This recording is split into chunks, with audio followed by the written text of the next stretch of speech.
Biden adds more corporate America in his staff picks. Fam, we've been talking about this, and it's like, this is the funny part right now. I want to have a meme where Biden and Trump are laughing, where Biden and Obama are laughing, and he's like, great run, Joe, why are you laughing? He goes, I told them I will appoint progressives to my cabinet, and Joe's just laughing, because it's laughable to think that you were going to move this guy, especially right when you gave him your vote, no matter what, progressives, not mentioning any names. I mean, so, fam, give us an update with what's going on his appointees. Okay, so Biden has added, you guys saw the video I did about Ronald Klain and how the entire progressives were all like cheering. By the way, Ryan Grimm included on that. I forgot to include him on that. But Biden has added more of his corporate America to these staff picks. Let's go over really quickly on who he appointed to his team for the White House's his staff picks, right?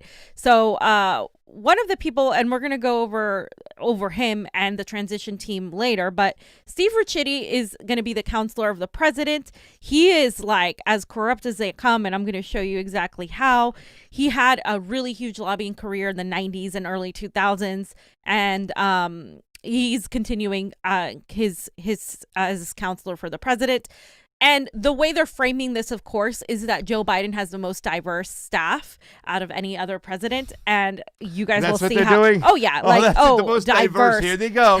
Intersectional fascism. Intersectional imperialism. Yay. Now we have women of color. We have gay people. And we have trans people all pushing imperialism. Let's all cheer, because the bombs they drop are going to feel a lot more diverse on the people they drop them. Yes. Like, seriously? That is the mentality right now. Jen O'Malley Dillon is going to be the deputy chief of staff. She has been a long time consultant, worked for the Obama administration, also Rep. Beto O'Rourke. You know, he's in great company here. Dana Remus is going to be another counsel to the president. She served as a general counsel to the Biden campaign. And her experience clerking for conservative Supreme Court Justice Samuel Alito is one of the things that, you know, they're hailing. Oh, great. She worked for a conservative justice. She recently gave a speech to the Federalist Society, airing grievances of the court's decision on same-sex marriages. Then there's Cedric Richmond, who's a Democrat in Louisiana. He's a senior advisor to the president and director of the White House Office of Public Engagement. So this guy is the national co-chair to Joe Biden's presidential campaign. He's going to focus on grassroots organization outreach and advocacy groups, including the NAACP, which is as co-opted as they come. He also worked with climate activists and businesses, and it was lauded by the South Carolina rep Jim Clyburn, who we know is no friend to Bernie Sanders. No friend to progressives. No friend to any progressive. And of course, he's the most senior, Clyburn was also the most senior Black Democrat in the House. So again, he's like we have diversity in Joe Biden's cabinet. Wasn't this the guy watching golf and he got caught for watching golf while their hearing was going on? I think so, yeah. I think it was like a Russiagate hearing that the Democrats were pushing, and they caught this guy watching golf. And another diverse imperialism coming over here is Julie Chavis Rodriguez. She's the director of the White House Office in Intergovernmental Affairs, and she is the granddaughter of Chavis, who is the Cesar Chavis. He was the famous labor leader. And she is now the highest ranking Latina after serving in senior capacity for Kamala Harris's presidential primary run. And she was one of Harris's earliest hires. She also worked with and has strong bonds with Obama and Biden. And of course, again, the diversity and the imperialism right there. Julie Annie Tomasini is the director of Oval Office Operations. Yeah, Tomasini was she was the traveling chief of staff. She's going to be, again, she's another woman that's there, hailed for being a woman. And she's, of course, been a corporatist for a while, working for several campaigns. And this is the big one, Julissa Reynoso Pantaleon, chief of staff to Jill Biden. She is a Dominican woman of Dominican descent. So all the Latino groups are hailing her because she is Latina. And she's working for Joe Biden. A couple other things I wanted to point out on these people specifically were some of their records. Specifically, no, it's not coming up. Really? Why isn't that coming up? That's really weird. It's not letting us. Oh, that's fine. But you guys pretty much saw. Yeah. Yeah. There was specific things though, so don't worry about it. But Johnny, can you please show this picture right here with all the people that were elected, and they're being hailed, of course, like I said, the most diverse. You have 1, 2, 3, 4, 5 women and a man of color and 2 women of color, and it's all gravy because that's what we're looking at. Why did they? I mean, how did they get away with this thing, fam? They always throw the diversity thing out there, but they don't look at the policy and how these people are driven, how they can be pro-war and anti-labor and whatnot, and yet they throw this in. Oh, we have a Latina woman, a woman of color. You know what I'm saying?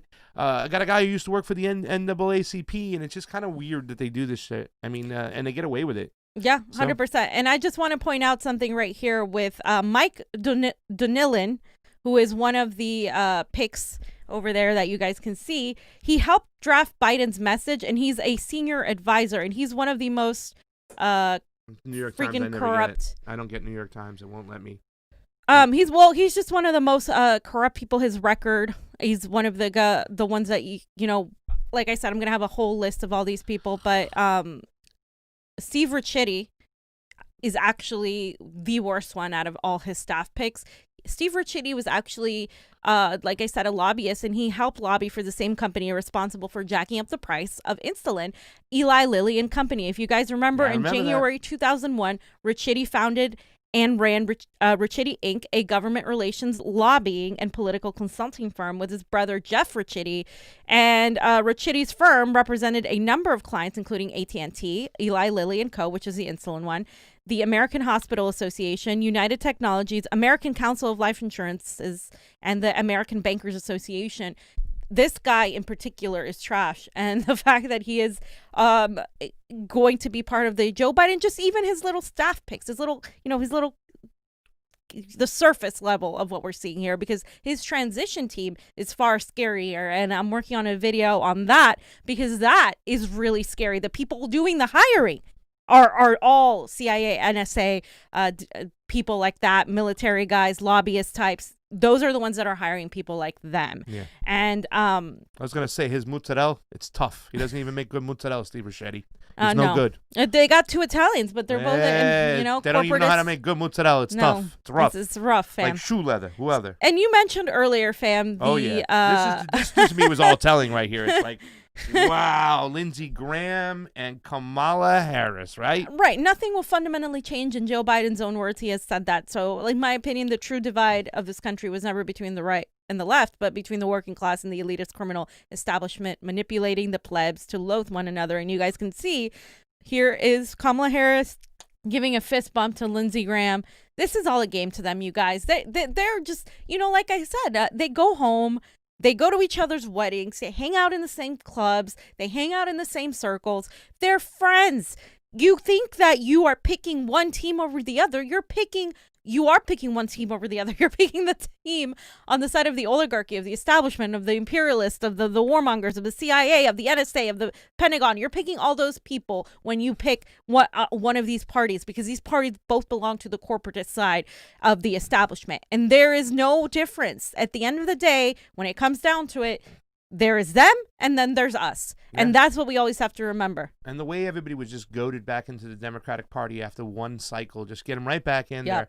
Somebody said on a chat the other day that I voted for the lesser of 2 evils, and everybody just assumed that he was talking about Biden. He goes, I voted for Donald Trump. I mean, you can make an argument that Donald Trump is the lesser of 2 evils when you see this behavior. They're on one side. It's the corporatist side over here. They forced Joe Biden down our throats after they forced Hillary Clinton down our throats. We were screaming about the elections from the get-go, saying that shouldn't be the way. Yeah. The whole thing, how Donald Trump stole the 2020 election was such a joke. Because how can they steal it from? How can Donald Trump steal the election when they stole it from Bernie Sanders twice? Yep. You know what I'm saying? And it's really sad to see Bernie Sanders kind of capitulate to these people right here. This just says a million words right here. Lindsey Graham, Kamala Harris, ladies and gentlemen, progressives, what did you do? You're going to have to face the facts of what you did. And you put us back. We're taking steps back. We're taking Donald steps Trump back. wasn't our guy, but at least he was a little bit more of a cage rattler. He stirred things up. No, people saw him as, it's going to take a long time for people to really see things like the way they are actually, rather than what isn't embedded in their emotions, because their emotions right now are like Donald Trump, Orange Man Cheeto, bad, like we got it, we hate him, he's got to go. And I think obviously I don't want Donald Trump as president either, but I definitely certainly do not want Joe Biden. And that's the thing, when people were making that argument on the progressive end that we need to vote for Joe Biden because we're going to be able to fight better with Joe Biden in there. Like, nobody could ever tell me where you got that information from, why you thought that you were going to be able to fight better with Joe Biden in there. Like, there's zero indication that having either of these people is going to make you fight better. If anything, having Trump out there, and the Black Lives Matter woman even said it herself, it was blatant, right? The things you had to fight against were blatant. Donald Trump was very transparent about where he stood ideologically. Like, he didn't, hold back as to what he believed in and all this thing. So you could fight that more clearly. With Joe Biden, it is the friendly mask, the friendly fascist mask, where you're gonna see, you're not gonna see people like get out like in that way, because it's already happening, you guys.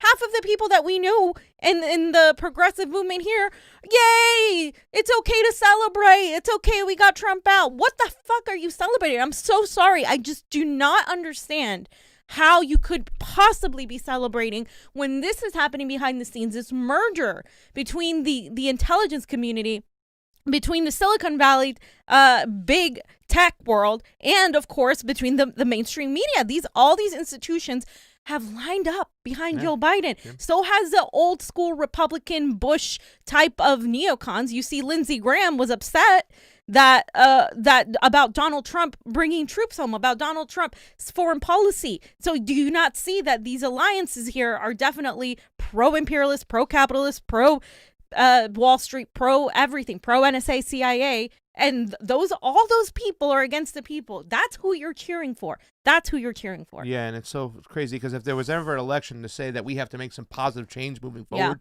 we have to get a little bit more progressive with our lawmakers and our policy to make sure that a person like Donald Trump never wins again.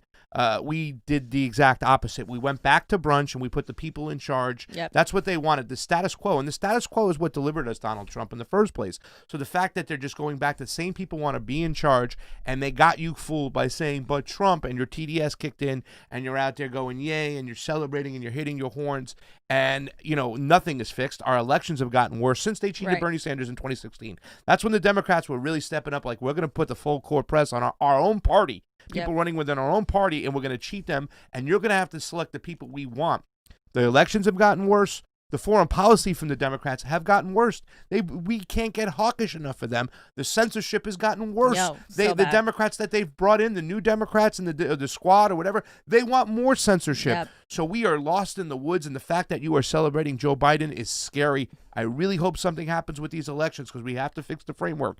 And I'm of the school of that. If we get our elections straight, the populist minds will eventually take over, and we will get a better solutions and better results. And people like us will get the things we want, and we'll be pushed forward. So that has to happen, and I hope it really does. So I'm looking forward to continuing the election integrity talk, keeping an eye on these transition teams. I mean, he had the person from the Smartmatic board part of his transition team. Yeah. I mean, this transition team is absolutely disgusting. Like, it is absolutely a nefarious transition team. Transition more into corruption. You're not transitioning, and they're all these Democrats are using the same words. You've noticed they literally use the same slogans. On just real quick in the news, Johnny, I have this Julian Assange, who is locked down in Belmarsh prison right now. His prison is on lockdown after a COVID outbreak. Now, this is extremely dangerous because Julian Assange suffers from a rare lung issue that makes him more susceptible to COVID-19. And so his lawyers for Assange basically said that he is a high-risk patient, and he is, of course, waiting to find out if he'll be extradited to the U.S. to face charges of conspiring to obtain and disclose classified documents. And of course, this is a situation where all of my Assange folks I know are trying to be like, hey, Trump, pardon Julian Assange, pardon Julian Assange. You said you loved WikiLeaks, right? Pardon Julian Assange. This is a point where, regardless of where you fall ideology-wise, we see a lot of people on the right support Assange, which is interesting to me. But then we see a lot of people on the left support Assange. But come on, like, this is a time where you can come together and say, two things: election integrity, free speech. Those are the things that people can come together on. And right now you can make that push as well also for anti-interventionism. All these anti-war people on both sides of the aisle push Donald Trump. Hey, send the troops home, protect free speech, and of course push election integrity reform. If Donald Trump, or at the very least if his supporters make themselves more aware on these things, the next time around they might have who knows what can happen with people becoming more informed regardless of their ideology on these issues that are so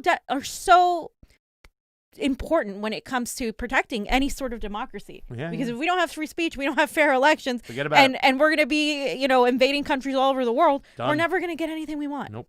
And we're going to suffer, live on the streets, live paycheck to paycheck. Like 80% of the people are living paycheck to paycheck. So it's something we got to keep in mind. We got to straighten out. We got to move forward with these things. And, even just, we understand elections. We think that this election was a sham. But even further kind of cementing my thoughts are the big tech giants who keep censoring stuff online and keep on putting, things that we roll we roll it right here. U.S. election. The AP is called the presidential race for Joe Biden. Click on it, show me more. I mean, this shit's going on all over the place. They're just proving our point, ladies and gentlemen. What are they trying to hide? Remember, big tech gave $16 million to Joe Biden. Less than $1 million were given by big tech to Donald Trump. They don't like him. They want his ass out. And they want Joe Biden in because he'll do whatever they say. No, they're going to do everything they can to get him out. I mean, they're already doing it. From the moment that mainstream media pretty much went and attacked Bernie Sanders, with the Washington Post posting 16 articles against Bernie Sanders in one day, like literally in 24 hours. That's election interference. When the mainstream media is painting a propagandized narrative that isn't real and isn't based on fact, that is only based on rhetoric and is only based on a certain narrative that they're trying to push, when they're getting money from these politicians, these defense contractors, that is election interference. People don't even talk about that. That in itself, the fact that our media is supposed to be the oversight to everything, and they've become a tool to push a certain narrative, that is election interference. From that moment, this election was already a sham, because you are already interfering in how the American people receive information, how they think how they perceive this information, and it's going to affect the outcome of our election. So we don't need Russia, we don't need China, we don't need Venezuela to interfere in our elections when they have far better elections than we do. Yeah, and like you said, the media is supposed to be the people's guard dog. Instead, the mainstream media has turned into be the elite's lapdog, and that's just a shame.